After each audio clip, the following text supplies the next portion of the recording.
আপনারা জানেন যে আমরা দুজন বিধায়ক রামপ্রসাদ পাল এবং রঞ্জিত দেববর্মার ইস্যুতে আমরা কিছুদিন আগে সবচেয়ে বড় একটা আমরা পথসভা করেছি, ধর্ণা করেছি।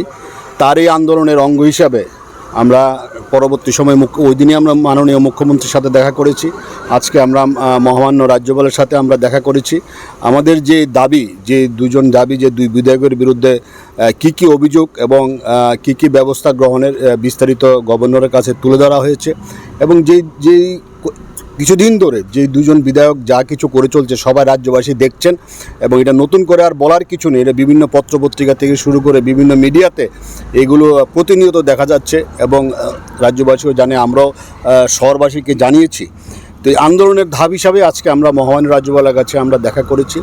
রাজ্যপালের কাছে মহামান্য রাজ্যপাল বলেছেন ইনি প্রয়োজনীয় ব্যবস্থা গ্রহণ করার বিষয়টি উনি ইঙ্গিত দিয়েছেন এবং পরবর্তী সময় আমরা অপেক্ষা করব। আমরা পরবর্তী সময়ে পরবর্তী স্টেপ আরেকটা আন্দোলনের আমাদের পরবর্তী স্টেপ কী হবে এটা আমরা বসে পরবর্তী সময়ে সিদ্ধান্ত গ্রহণ করব। এটা আপনারা ধরে নিতে পারেন, এটা আমাদের আন্দোলনের বৃহত্তর আন্দোলনের একটা তৃতীয় পর্যায়।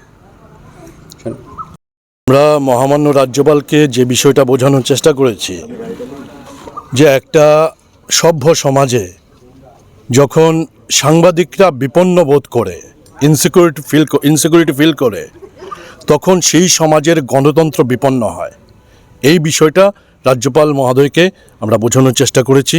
উনি বিষয়টা রিয়েলাইজ করেছেন এবং গণতন্ত্র রক্ষার স্বার্থে উনি পদক্ষেপ গ্রহণ করবেন বলে আমাদের আশ্বাস দিয়েছেন। ধন্যবাদ।